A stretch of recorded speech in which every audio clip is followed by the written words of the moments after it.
Bonjour Georges, Bonjour Pedro, bonjour à tous.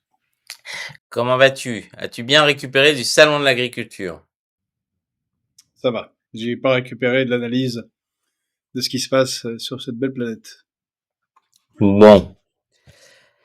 Alors bonjour à tous. Alors aujourd'hui, on va commencer par un premier sujet qui est, il y a, il se Vous avez vu passe qu'on est à l'heure, hein? tout à fait. On est même une minute en avance, tu vois. Et c'est pour ça qu'il y a Tu vois, personne. ce sera à l'heure tous les jours maintenant. Tout à C'est fait. pour ça qu'il n'y a personne. Ah bah, tu vois, ça fait une mauvaise réputation. Maintenant, il faut recorriger la réputation. Voilà. Donc les gens vont dire mince, ils nous ont pris au piège. Donc on va commencer par un premier sujet. Euh, Beaucoup de choses ont été dites euh, ces jours-ci sur une déclaration assez, on va dire, particulière de Rima Hassan qui, justifiait, l'action légitime du point de vue du droit, international du Hamas lors des attentats, du 7 octobre et donc plusieurs ministres se sont dit que c'était intéressant de proposer une déchéance de nationalité à l'eurodéputé Rima Hassan. Alors, je donnerai mon avis après le tien, mais voilà. Est-ce qu'on n'est pas juste dans la société du spectacle des deux côtés? Moi, t'as très bien, je trouve que tu as très bien formulé ça. On est même totalement dans la société du spectacle. Je trouve que le plus saisissant, c'est au niveau international, sur les questions internationales. En particulier ce qui se passe en Ukraine. Mais là, ça concerne le conflit israélo-palestinien qui est vieux, qui est très compliqué, qui a des tenants et des aboutissants difficiles à comprendre pour la plupart des gens, qui est très très lourdement chargé d'affect des deux côtés, légitimement et illégitimement, et tendanciellement, ce qu'on fait à Paris par rapport à ce conflit ne sert à rien, d'un côté ou de l'autre. C'est énormément de blabla, c'est beaucoup de positionnement par rapport à des questions de politique intérieure française. Et j'allais dire, comme personne ne porte les armes, c'est un peu comme en Ukraine, ça laisse la porte ouverte à toutes les hystéries et à toutes les inepties. Donc Rima Hassan s'est caractérisé par une capacité. Donc tu parlais effectivement de la société du spectacle et si moi je peux ajouter un truc, c'est que Rima Hassan est à la France insoumise, que Sandrine Rousseau est à Europe Écologie. C'est-à-dire quelqu'un qui ne fait pas de politique pour les Français, mais qui fait de la politique pour elle-même, qui défend pas.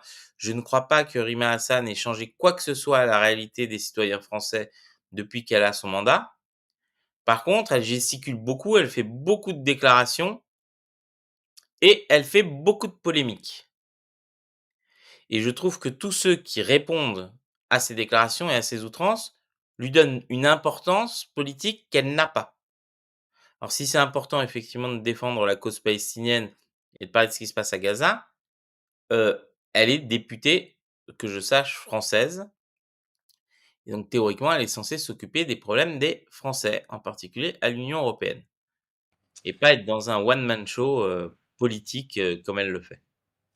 Ouais, ben non, en fait, je trouve que non, elle joue une partition qui est voulue par la France insoumise et qui a des objectifs de politique intérieure. C'est l'inverse, je trouve. Ça n'a aucun effet sur la Palestine. Aucun, zéro. Ce qu'elle fait. Ça change, qu'elle dise ou qu'elle dise pas, ça ne change rien au combat des Palestiniens, les combats légitimes comme les combats illégitimes. Ça ne change rien. Par contre, ça a un effet politique ici. Euh, et je suis un peu surpris que, d'ailleurs, ça rejoindra un autre sujet qui va venir, mais je suis surpris parce que chacun a ses têtes de Turc. Voilà. Euh, la France insoumise ne supporte pas ces écrits d'orfraie. Mon Dieu, qu'est-ce qu'on a dit au sujet de cette pauvre Rima Hassan, qui, comme tu le dis, Pedro, elle a l'air de, de défendre un autre pays. Mais que ne disait-il pas concernant Monsieur Meyer Habib?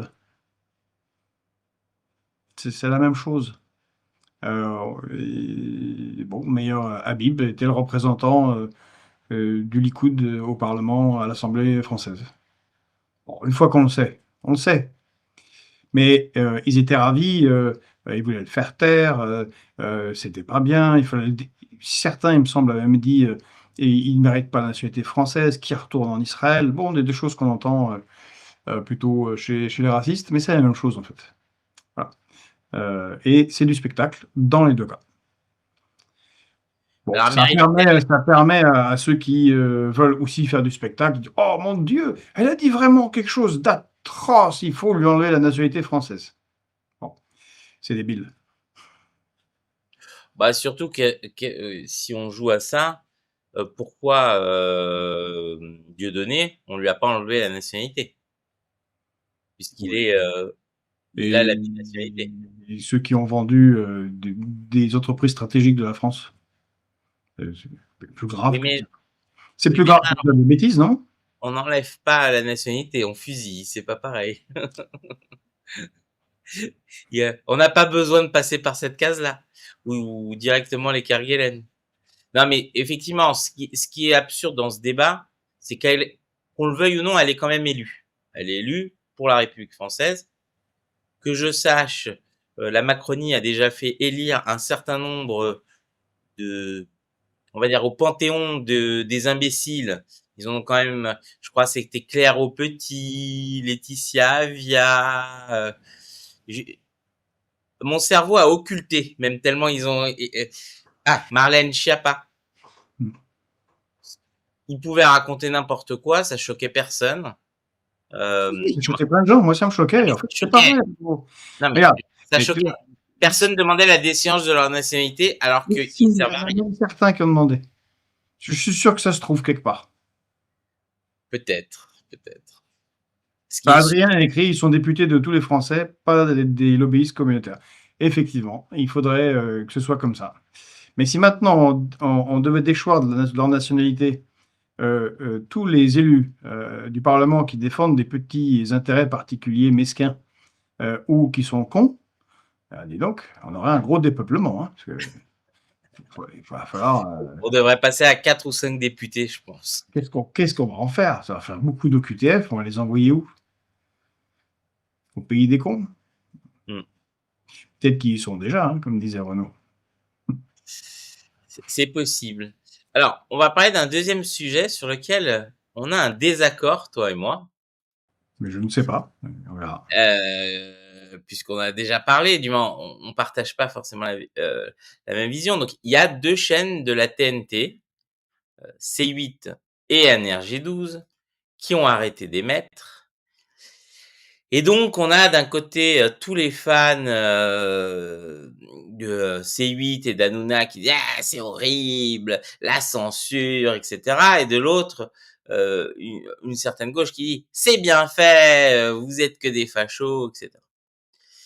Mais peut-être que entre ça, il y a d'autres raisons objectives qu'on peut mettre des deux côtés, euh, qui peuvent nous interroger sur cette polémique-là. Donc toi, quel est ton avis là-dessus, Georges? Et je donnerai le mien. Non, mais là, t'as rien dit, Pedro. Bon, bah, ok, je vais le faire, tant pis. Donc, on a la fermeture de C8 et de NRJ12. Enfin, non, pas fermeture. Ils peuvent plus émettre ils ont perdu leur droit d'émettre sur la TNT. Tout le monde est d'accord jusqu'à là. Mmh. Voilà. Alors, il y a des raisons officielles. C'est l'Arcom qui a pris cette décision. Les raisons officielles, c'est quoi? C'est que d'un côté, Énergie 12 est pas très rentable, qu'ils font énormément de rediffusion, que ça manque de viabilité économique, voilà, et qu'il y a une place trop prépondérante du téléachat et que c'est vraiment mauvais, quoi. Ils font pas grand-chose et en plus, bon, ça occupe un espace TNT alors qu'il n'y a rien. Ils pourraient être aussi bien une chaîne YouTube, en gros, si je comprends bien. C8, c'est plus compliqué. C8, c'est en raison des multiples signalements et sanctions. Par exemple, Cyril Hanouna, son émission Touche pas à mon poste TPMP, a encaissé 7,6 millions d'euros d'amende sur toute une série d'amendes. Voilà. Et officiellement, les chaînes sont obligées de respecter un cahier des charges de respect des êtres humains, des droits de l'homme, de différentes de pluralité, et ainsi de suite. Et sinon c'est sanctionné. Ok, très bien. Voilà. Donc c'est la raison officielle. Mais la vraie raison pour C8, c'est qu'ils voulaient débrancher Cyril Hanouna et TPMP. Touche pas à mon poste. Parce que c'est con, parce que c'est vulgaire, parce que c'est raciste, parce que c'est de la merde, parce qu'ils mettent des nouilles dans des slips, parce que c'est grossier, c'est stupide. Puis c'est raciste, puis c'est pas bien. Ok, fine. Alors, une petite remarque. Vous vous souvenez que Cyril Hanouna avait été convoqué en audition à l'Assemblée nationale. Est-ce que ça va, Pedro? T'as l'air, est-ce Oui, que ça n'a oui. pas l'air d'aller très bien? Est-ce que tout va bien, Ah, Pedro? Je ne suis pas non, sûr. non. Hein? Qu'est-ce que vous en pensez? Je suis pas sûr que Pedro aille très très bien. J'ai eu peur. Tu avais l'air ailleurs, Pedro. Est-ce que je Tout va suis en bien? train Non. de te Donc, préparer une surprise? on avait la France insoumise qui a convoqué Cyril Hanouna, ça s'est mal passé, et ils ont beaucoup chargé Cyril Hanouna. Je trouve que de leur part, c'est médiocre. Parce qu'on a appris que Madame Raquel Garrido fut une des contributrices les mieux payées à hauteur de 2 000 € par mois. Ça a dû lui régler, pas par mois, pardon, 2 000 € par émission. Ça a dû lui régler quelques petits problèmes financiers. Louis Boyard, on sait comment ça s'est passé. Il est allé voir après les grosses têtes Cyril Hanouna et lui a demandé « Et mon pote, on traîne ensemble dans les mêmes boîtes, on sniffe des trucs ensemble. Quand même, je suis un peu dans la galère. Bon, j'aimerais bien, toi, j'ai de la tchatch, prends-moi. » Il l'a pris, il l'a payé. Ça l'a fait connaître. David Guiraud, député, qui allait devenir député, a fait ses armes aussi sur TPMP. Il faisait punchline et tout. Visibilité, très bien, pourquoi pas. C'est une émission particulière. Ils en ont colossalement profité. Alors c'est vraiment se moquer du monde que de dire « Oh mon Dieu, c'est choquant, tout ça est atroce ». Bon, n'est-ce pas? Mais l'autre point, c'est que j'ai regardé une partie des 2 dernières émissions, jeudi et vendredi, et j'ai un peu suivi ce qui se disait dans la France périphérique et dans la France d'en bas, comme on dit, à ce sujet. Eh bien, si l'objectif, c'était de rendre Cyril Hanouna 10 fois plus populaire, job's done. C'est réussi, les gars. C'est magnifique. Maintenant, ils se mettent à parler de campagne présidentielle de 2027 ou peut-être 2032. Bref, c'est un phénomène de trumpisation en direct et avec des soutiens massifs. On peut pas faire, on peut trouver Cyril Hanouna con, vulgaire, d'extrême droite, ce que vous voulez, mais il a un soutien massif populaire et un soutien de tout un tas de stars et de gens qui sont passés sur sa chaîne qui le rendent très populaire. Donc là, on a mis un focus sur lui en le virant et qu'est-ce qui se passe in fine? Eh ben, ok, C8 est fermé, TPMP ne fonctionne plus, mais il sera en septembre sur M6. Et en attendant, ça va être multidiffusé sur YouTube, sur Free, sur Orange, sur tout un tas de chaînes. Et vous savez quoi? Ça va affecter zéro sa popularité. Ça l'augmente, ça va affecter zéro ses finances. Il va gagner beaucoup d'argent. Par contre, les 400 salariés de C8, eux, ils prennent cher. Voilà, parce qu'ils ne vont pas tous être recasés quelque part. Donc, c'est l'opération, l'objectif réel derrière tout ça est un échec total. C'est même l'inverse. Voilà ce que j'en pense. Et j'en pense, in fine, que interdire est stupide. J'ai cette position depuis très longtemps maintenant. Je trouve très très bien les logiques de premier amendement de la Constitution des États-Unis. Les lois mémorielles, les interdictions parce que machin est trop con ou trop d'extrême droite ou je sais pas quoi ou trop d'extrême gauche parce qu'il avait fait boomerang. Hein. Si on commence à interdire des émissions des gens, bah, ça peut vous retomber sous le coin du nez. Ouh là là, mais vous faites des émissions, il y a Louis Boyard qui dit beaucoup de conneries quand même, puis vous avez des députés qui hurlent, et puis Rima Hassan, elle dit des choses pas très bien, on va vous interdire. Bah, c'est ce qui risque de se passer. Et j'ai fait le parallèle avec les États-Unis et le premier amendement. Pourquoi? Parce que ici, comme on a beaucoup de journalistes bas du front, Ils n'ont pas vu ce qui se passait en profondeur dans la société par rapport à certains sujets de campagne. Et Kamala Harris, de manière totalement ahurissante, je me demande, il faut vraiment que son équipe de campagne ait été totalement perchée par rapport à ce que ressent l'Américain moyen et qu'on comprend très bien si on vit un peu dans ce pays, comme ça a été mon cas. Elle a voulu revenir sur le premier amendement de la Constitution des États-Unis pour encadrer, pour qu'il y ait moins de complotisme, moins de bêtises, que le cercle de la raison ne soit pas contré par des Candace Owens et des gens qui disent que le monde a été créé en 7 jours par un barbu dans le ciel, ou que, je sais pas, ou que Madame Brigitte, elle s'appelle pas Brigitte, mais Jean-Louis, ou n'importe quelle ineptie, ou que le monde est dirigé par des lézards géants, ou alors encore pire, que Trump s'exprime sur des positions internationales. Quel a été l'effet? Effet boomerang colossal. Les Américains sont attachés au premier amendement, ils veulent pas qu'on leur interdise. Et même si c'est très con, ben c'est comme ça. Voilà. Donc, vous avez Candace Owens qui dit n'importe quoi, qui pense qu'il n'y a pas de dinosaures, que dans le ciel, il y a un monsieur barbu qui a entouré la Terre avec quelques étoiles dans du papier mâché et qu'on ne peut pas aller sur la Lune et que voilà, c'est pas grave. Voilà, c'est pas grave. Mais interdire, c'est problématique et c'est rejeté par la population.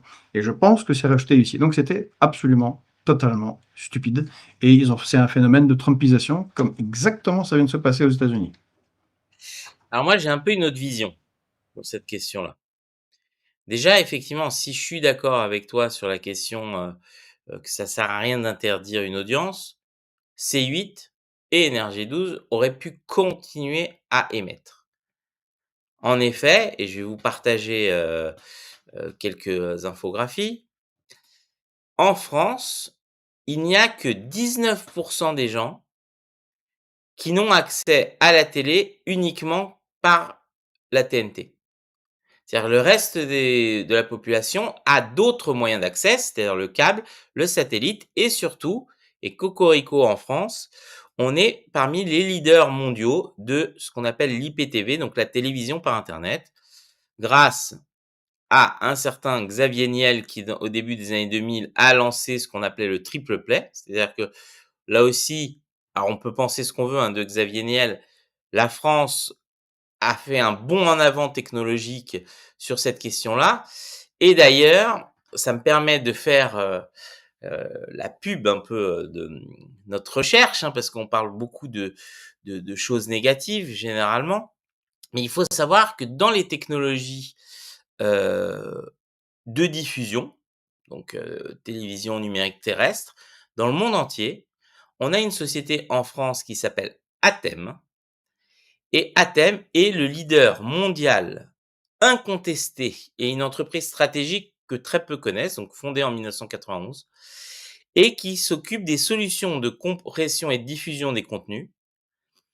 Et en gros, toute chaîne de télé a un petit boîtier ATEM chez elle qui permet de diffuser sur les différents moyens.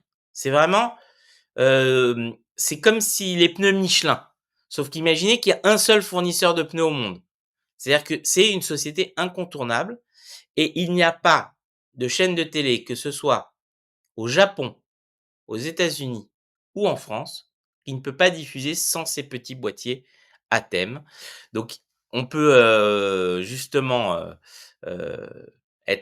avoir de l'orgueil de cette société puisque c'est un fleuron français. J'espère qu'il deviendra jamais américain parce que dès qu'on dit on parle de fleuron français, c'est compliqué, mais c'est une société assez solide. Et l'autre point, et c'est important, c'est que dans les technologies de diffusion utilisées dans le reste du monde entier, il y a 2 labos publics français qui ont joué un rôle majeur.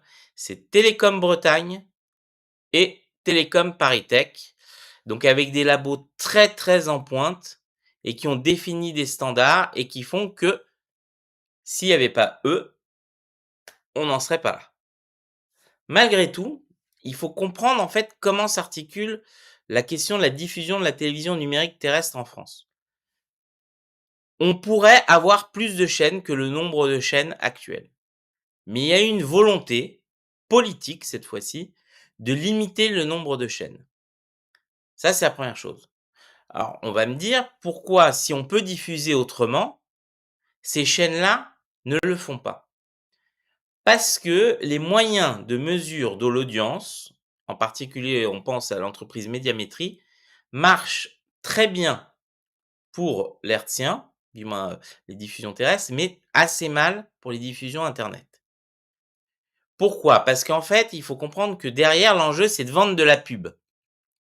Et Médiamétrie fait une extrapolation de l'audience qui est beaucoup plus favorable que la mesure d'audience des box internet qui parfois montrent des chiffres inférieurs et donc qui permettent de moins vendre de la pub. Donc en réalité, C8 et Énergie 12 auraient pu continuer, mais leur pub aurait coûté moins cher à vendre et donc mécaniquement, ils auraient perdu de l'argent. L'autre chose aussi, et ça c'est on va dire un vrai problème, c'est qu'en France, on donne gratuitement ces fréquences, donc un avantage concurrentiel important à des opérateurs privés sans aucune contrepartie. Et ça déjà, Contrairement à tous les autres pays. exactement. Ça déjà, ça devrait nous choquer profondément. Mais Ah oui, si je me permets, Pedro, je vais terminer, mais je vois pas le rapport avec ce que j'ai dit, en fait. le rapport, c'est que je pense, si tu veux, que dès le départ, c'est normal pour moi, si tu veux, que les fréquences puissent être mis en cause.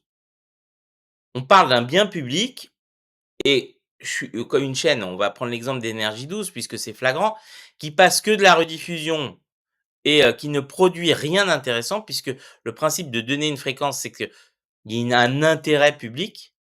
Si tu me fais même pas de météo, je veux dire, il y a rien.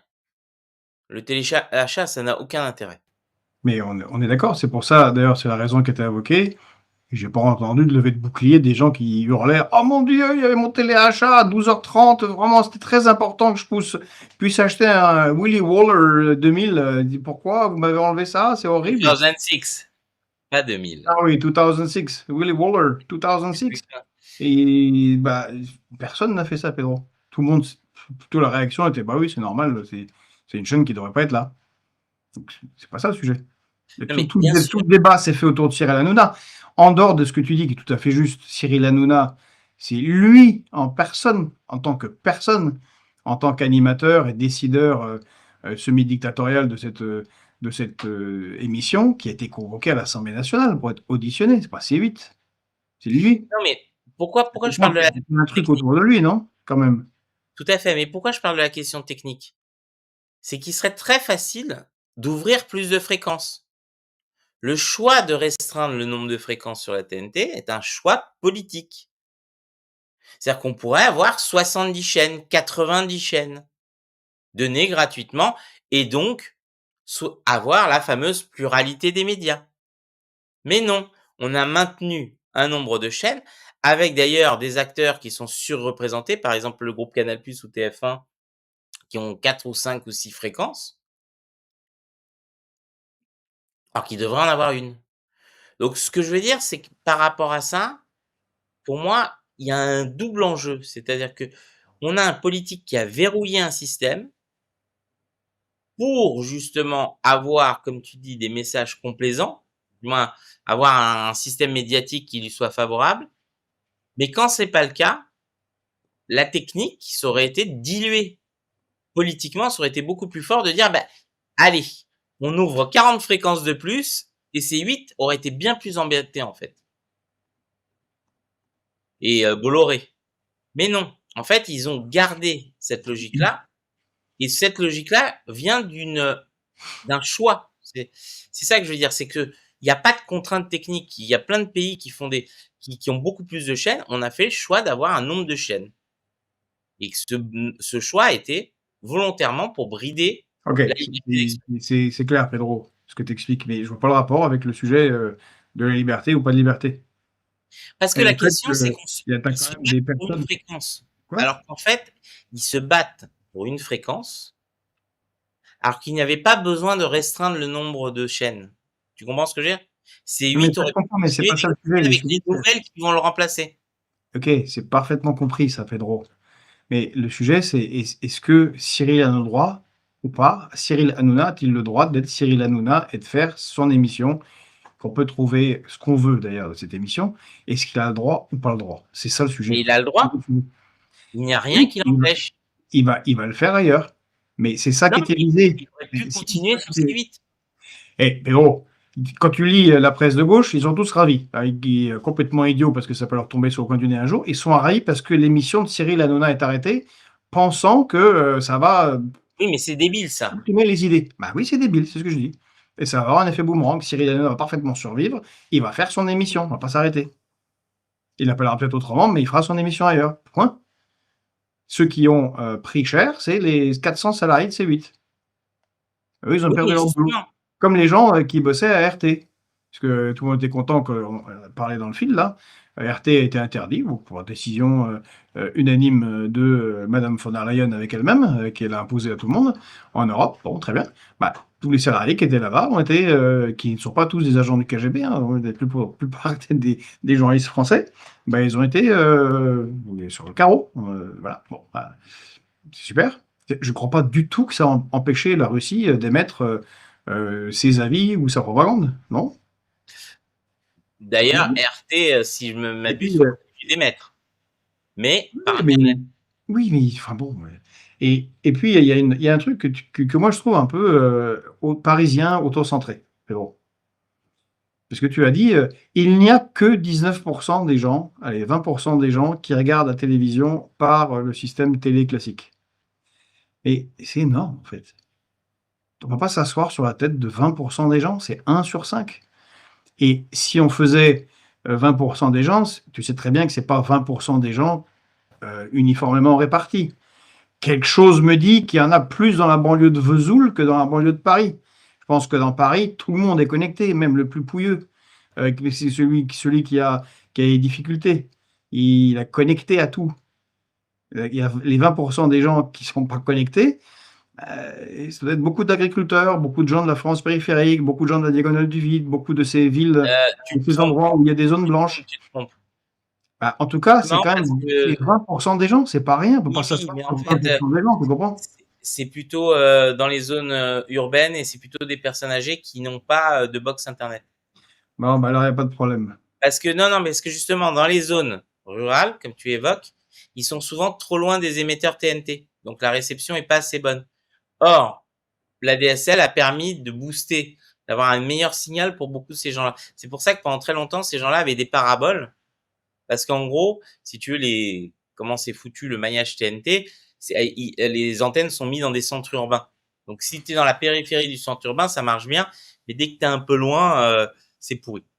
Donc, et alors, quand tu es en montagne, etc., en fonction des topographies, ça bloque les ondes. Donc, c'est pas forcément vrai ce que tu dis. Mais effectivement, c'est surtout une question sociologique Mais d'âge. c'est un peu vrai aussi, Pedro. Ouais. Alors là, on est en affrontement là-dessus, Pedro. Pedro a envie d'avoir raison sur les trucs techniques. Eh ben, il y a des gens qui, en bloc, n'ont pas accès à des choses en France. Et ils manifestent et ils se plaignent. Et il y a vraiment des gens que la ZFE emmerde vraiment, qui sont pas du tout d'accord avec la théorie de ceux qui vivent à Paris, que ça fait 10 ans que c'est prévenu et qu'ils auraient pu changer. Il y a des Français, ça les ennuie considérablement qu'on les mette à 80 km/h. Ça les fait chier. Et ils trouvent que ceux qui les font chier et les empêchent de regarder leur émission ou rouler à 80 ou les forces à venir sans voiture diesel dans Paris sont toujours les mêmes personnes qui sont en haut de la société, qui ont leur rond de cuir sur France Info et qui savent comment le monde doit être. Et ça, littéralement, j'y étais récemment dans l'Allier, ça les fait chier. Et je comprends ça très bien. Et si en plus on vient derrière leur dire ah mais c'est un truc technique, hein, c'est parce que le machin, le câble n'est pas mis, tout ça, ils disent mais en plus vous nous prenez pour des cons. Et l'effet, parce que je m'intéresse dans cette histoire, c'est l'effet politique, Pedro. L'effet politique, c'est Cyril Hanouna a une cote de popularité délirante. Ah, mais C'est une ça, on est bien d'accord. opération stupide. Et c'est pour ça que j'avais fait le parallèle avec Kamala Harris et tout un tas de discussions légitimes sur est-ce que des crétins qui disent des trucs débiles peuvent continuer à s'exprimer. Bah, un effet négatif, c'est que ça a renforcé Trump qui lui a dit non, moi je suis pour le premier amendement. Je suis pour que les mecs, et je suis avec tous les gars qui disent vous nous faites chier. Tu comprends? Tout à fait. Donc je crois que si Jean-Baptiste nous écoute, je le salue parce que je lui ai piqué cette expression. Et c'est une vraie expression politique qui est de plus en plus forte quand on touche au sujet des impôts, de l'argent, de l'Union européenne, de la guerre. Il y a de plus en plus de gens qui ont envie. Mais vous nous faites chier. Dans Voilà. tous les C'est ça cas, qui se passe. le Ah, message positif du jour, c'est que peu importe l'Arcom, peu importe, s'il y aurait pas de la tech française, eh ben, on pourrait rien voir. Et ça, on peut dire cocorico.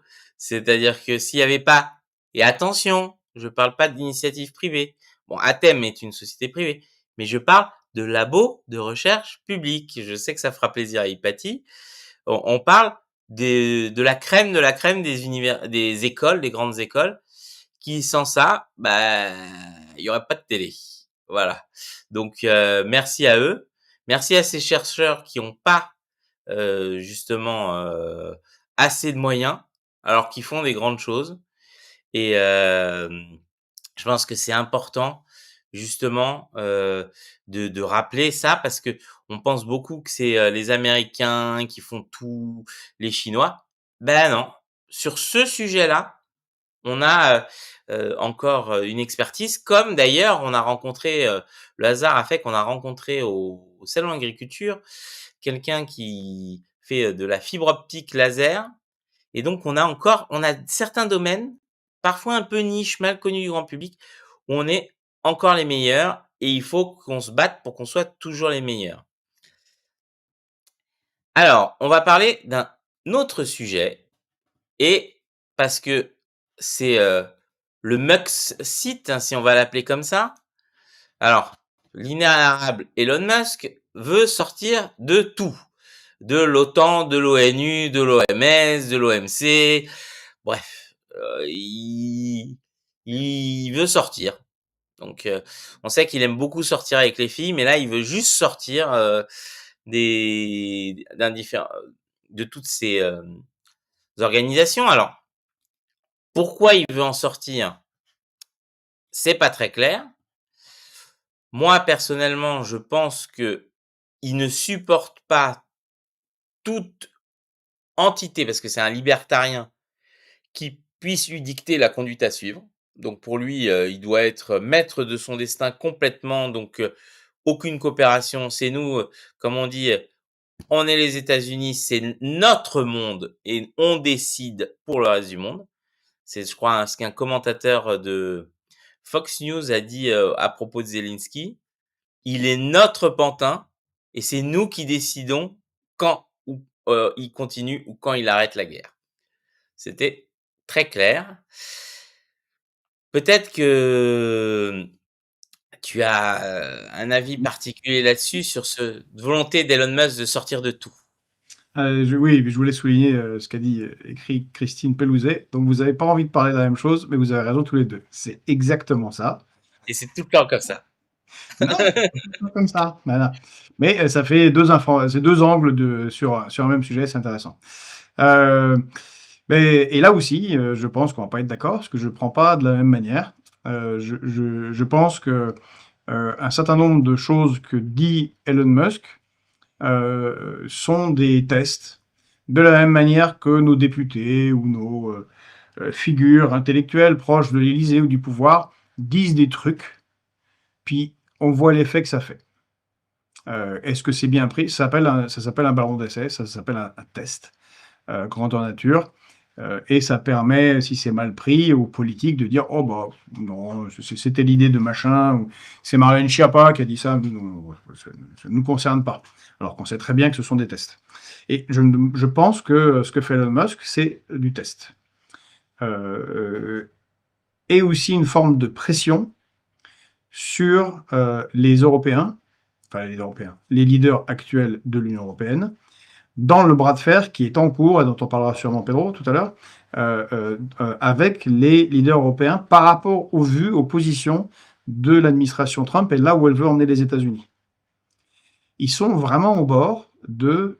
ils ont très très envie, eux, spécifiquement, de lâcher l'OTAN. Et la forme qu'avaient les les relations internationales, c'est la vidéo que j'ai faite sur pourquoi les Américains font ce qu'ils font. La forme qu'avaient les relations internationales change considérablement. Et cette administration-là ne veut plus apparemment la logique d'affrontement de bloc à bloc et des États-Unis qui s'inscrivent exclusivement dans une logique hégémonique. Ce à quoi sert l'OTAN. Quant à l'ONU, ils le voient un peu comme un machin où il y a des inutiles, à savoir la France et la Grande-Bretagne, qui ont beaucoup trop de pouvoir par rapport à la réalité de leur position internationale. Je le sais puisque je lis ça régulièrement dans la presse géopolitique spécialisée américaine. Et ça vient pas juste de Donald Trump. C'est que c'est un truc qui les embarrasse.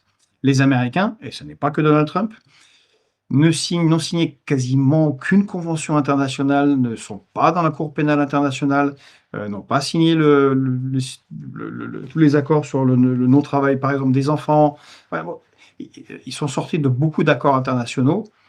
Barack Obama, Clinton, Bush, qu'ils soient républicains ou démocrates. Donc il y a une tendance forte à ne plus avoir de pression ou de poids à traîner. Ce qui est voilà.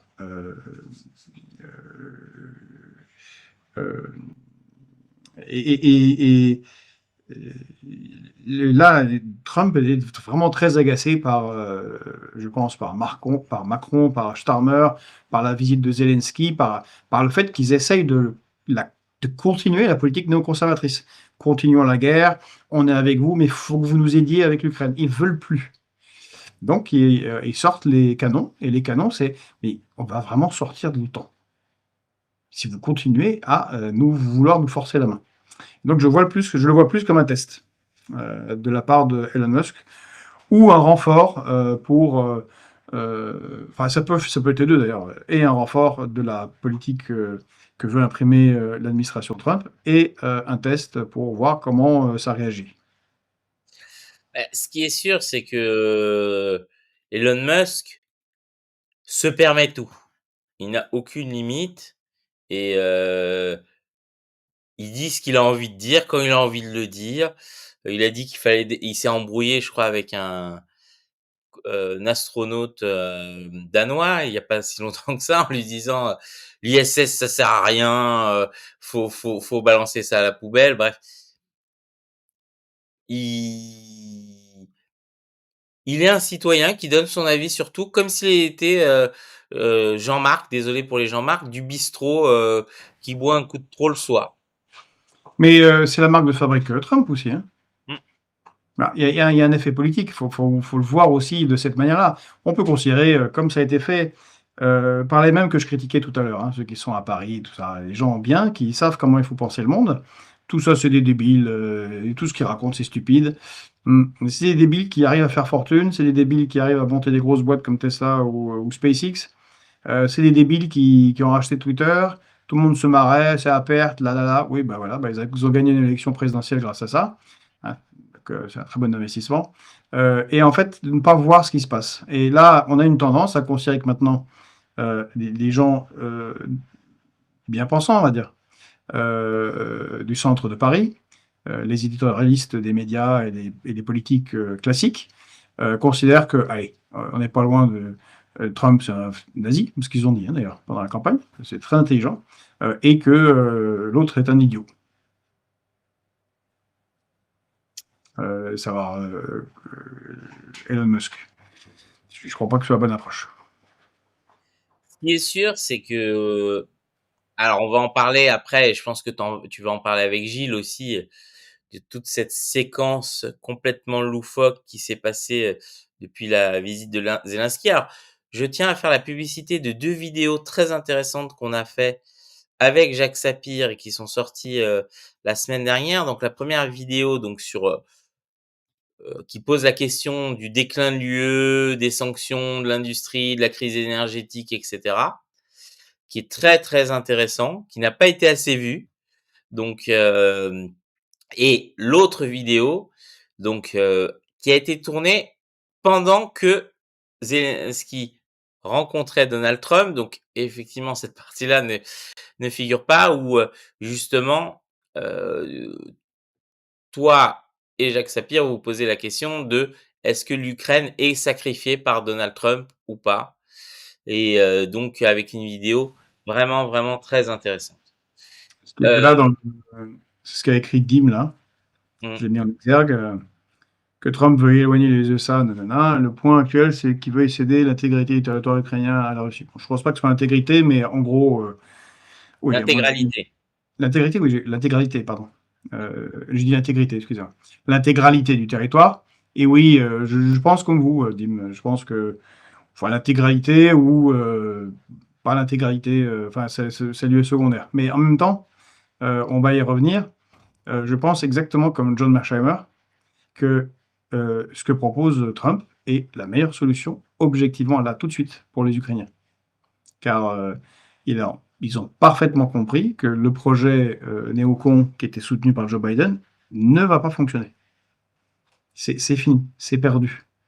Donc la seule conséquence, c'est plus de terrain conquis par les Russes et plus de morts ukrainiens. Il n'y aura que ça.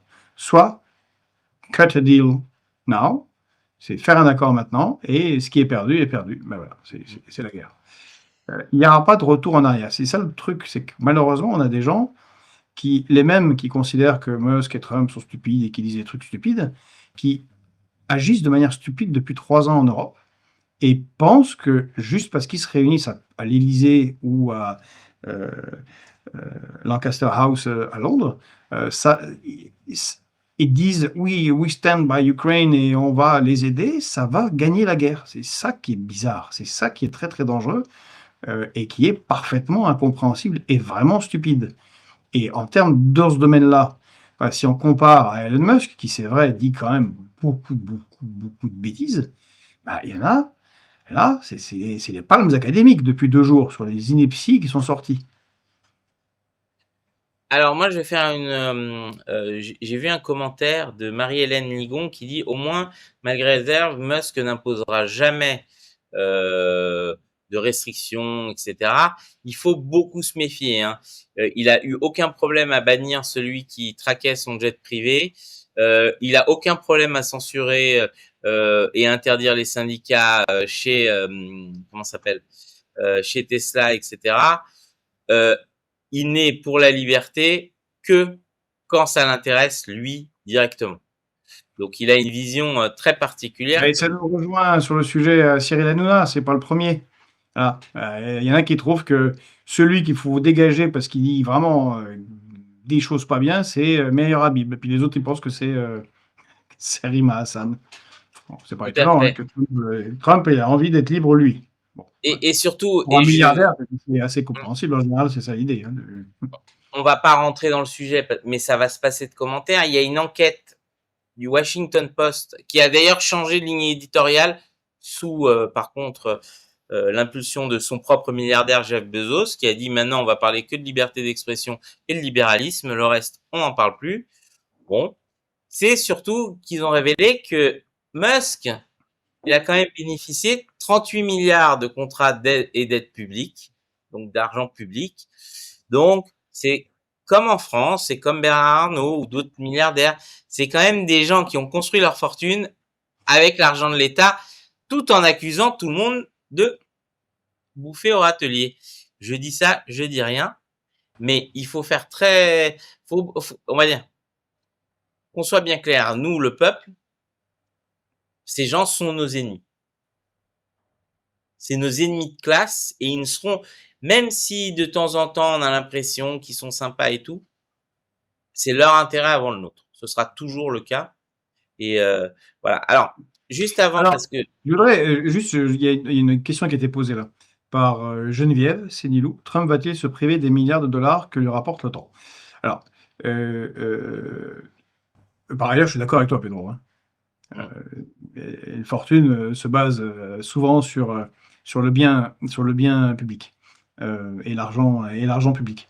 Alors, ce qui est intéressant, c'est que on a fait un petit travail. Il faut bien comprendre que l'OTAN est la logique hégémonique américaine coûte extrêmement cher à l'État américain. Il faut se rendre compte, 800 bases militaires, 7 flottes entières dans les océans, plusieurs centaines de milliers de soldats déployés sur toute la planète, c'est un gouffre à argent et qui n'est même pas efficace militairement. C'est ce dont se sont rendus compte les stratèges intelligents du Pentagone. Ils se sont rendus compte avec la guerre en Ukraine qu'un pays comme la Russie, avec 10 fois moins de budget, comment ils arrivent à développer un certain nombre d'armes et à avoir une armée qui fait ce qu'elle fait, s'améliore et ont des systèmes d'armes meilleurs que les nôtres. Je parle des missiles hypersoniques. Eh bien, parce qu'ils n'ont pas leur budget qui est mangé à 80% par un déploiement de force dans le monde entier qui, au mieux, a conduit à des guerres comme celle d'Irak, d'Afghanistan, de Libye, qui coûtent encore plus cher au budget de l'État.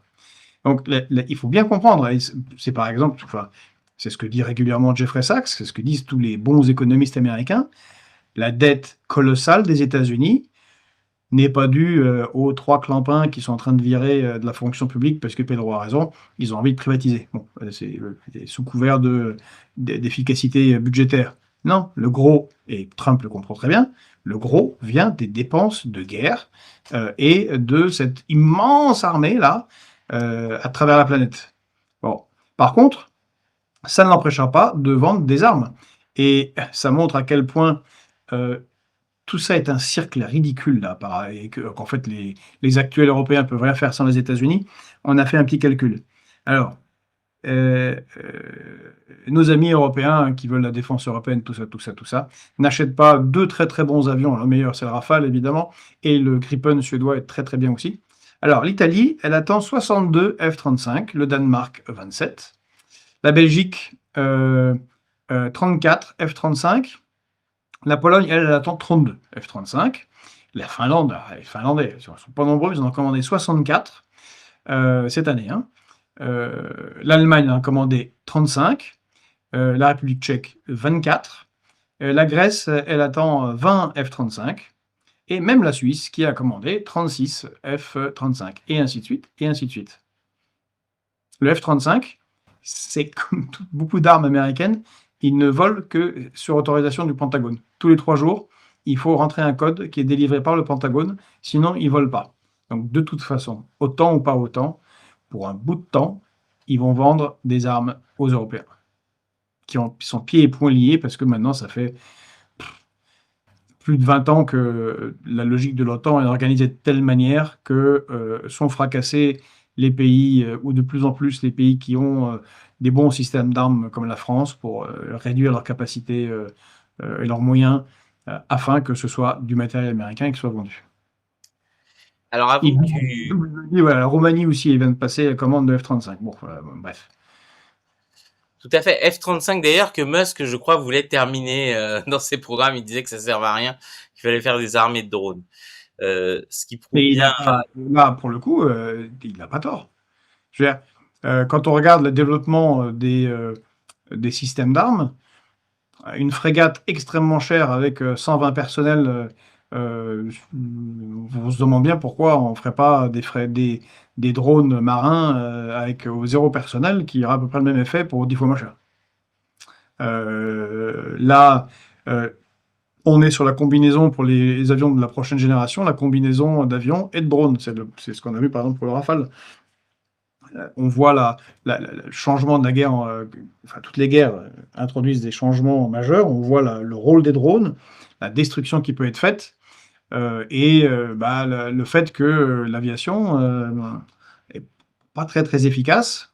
Même les Russes, qui ont la dominance du ciel, s'en servent pour tirer leurs missiles de très très loin. Voilà, donc et on a Gilles qui est arrivé, je crois, effectivement. Il me dit bonjour, bonjour Gilles. Et nous sommes un petit peu en retard, il me semble. C'est ce que j'essayais de te dire.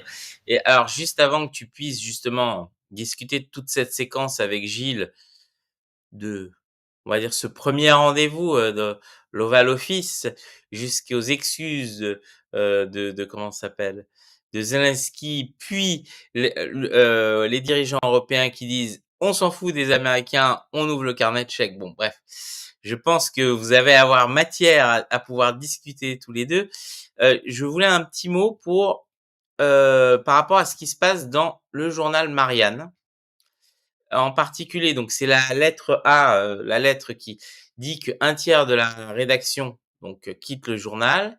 On voit que parmi donc pas mal d'anciens partent, dont d'ailleurs Perigo Légas, qui est l'époux de Natacha Polony, et effectivement beaucoup de très anciens journalistes qui étaient là de longue date. Donc, qu'est-ce que pour toi on peut souhaiter, ou qu'est-ce qui va se passer? Est-ce que Marianne va devenir comme le JDD ou d'autres, c'est-à-dire un journal moins intéressant, ou je sais pas. Ou du moins peut-être l'analogie avec le JDD est mauvaise, mais dire ça fait partie des journaux qui ont changé de main et qui ont changé de ligne éditoriale. Je n'ai pas d'idée, mais ce qui est sûr, c'est que pour moi, ça augure rien de bon pour ce courant d'idées-là. Eh bien, pour ceux qui sont attachés à ce qu'on appelle la gauche républicaine, souverainiste, qui est en même temps un peu gaulliste, clémenciste, eh ben, c'est fini, parce que c'est un peu ce qu'incarnait Marianne. Ça fait longtemps qu'on a le problème. Marianne est possédée par un milliardaire tchèque, Monsieur Kretinsky, et son chargé d'affaires pour ces opérations-là, c'est un certain Denis Oliven. Denis Oliven, pour ceux qui ne voient pas qui c'est celui qui a été patron de l'Obs, un grand homme de gauche, qui a fondé la Fnac. Bref, c'est un néolibéral, c'est un social libéral, enfin social, je ne sais pas trop en quoi il est social, voilà. Et ces deux-là ont une ligne qui est européiste, globaliste. Ils sont atlantistes et ils veulent mettre les petits plats dans les grands pour Emmanuel Macron. Emmanuel Macron a manifesté plusieurs fois qu'il n'était pas très content de ce qui s'écrivait dans Marianne. Et on avait déjà eu l'affaire du changement de couverture qui avait été imposé par Kretinsky au moment de l'élection présidentielle, qui était un acte de contrôle de la liberté du média et des journalistes au moment de l'élection présidentielle. Bon. Donc, ce qui arrive est une suite logique. Ils ne veulent pas que ce journal défende une ligne souverainiste, voilà, républicaine. Donc, la nouvelle ligne sera une ligne européiste, globaliste, atlantiste. Ça sera un autre Obs, un autre Le Point, un autre Express. Ce sera à peu près pareil. Donc, moi, personnellement, je me suis désabonné. Et évidemment, je suis en totale solidarité avec les 18 journalistes qui sont partis, donc le tiers de la rédaction. Il faut savoir que c'est quand même les historiques, les meilleurs journalistes de Marianne, ceux qui donnaient tout son sel à ce journal. Voilà, c'est une aventure qui se termine, mais c'est comme ça. C'est pour ça que le Conseil national de la résistance, dans son programme Les Jours heureux, avait clairement écrit qu'il faut que les médias, enfin la presse à l'époque, soit indépendante des pouvoirs étrangers et des pouvoirs d'argent. Là, c'est raté. Alors, Caméléon Ier dit Marianne serait touchée par les coupes d'USAID. Je ne crois pas que Marianne ait touché de l'argent des États-Unis. Alors, si c'est le cas, je suis prêt à manger mon chapeau, mais je ne pense pas que ça faisait partie des outils de propagande du département d'État. Alors, je vais vous laisser avec Gilles, qui est déjà arrivé, pour parler de cette séquence, on va dire, digne du théâtre de Guignol, si on peut dire ça comme ça. Très dur à expliquer aux enfants, parce que quand on doit leur expliquer que c'est bien ces gens-là qui dirigent le monde et qui ont la main sur le bouton nucléaire, mon fils m'a dit, tu es sûr, ils ont pas l'air très sérieux. On n'est pas d'accord, Pedro. Et moi, si j'ai un pays qui est en guerre, qui était entraîné en guerre contre la première puissance nucléaire mondiale qui a la plus grosse armée au monde parce que j'y ai été entraîné par les néoconservateurs et que toute la guerre dans laquelle mon pays est à moitié détruit ne dépend que du soutien de facto militaire et financier américain, mais à moins de vouloir se suicider, mais on ne fait pas ce que fait Zelensky. Ah, mais Mais ça, même je si suis c'est Donald Trump d'accord. et qu'il a l'air un bouffon et qu'ils lui ont fait un piège. C'est qui? C'est Starmer qui va lui envoyer des cartouches? L'armée britannique avait déjà des problèmes de munitions pendant la guerre du Kosovo face à la Serbie, si vous vous rendez compte. La nullité de l'armée, on ne se rend pas compte, la nullité de l'armée britannique est totalement inopérante. Si, ils ont des super gars, ils ont une très bonne marine et puis ils ont des super SAS, mais tu ne fais pas la guerre avec ça. La France, on a complètement incapacité. On ne peut pas envoyer 20 000, plus de 20 000 soldats et encore, c'est vraiment, on est au bout du bout. Donc, c'est de la part de Zelensky, c'est stupide.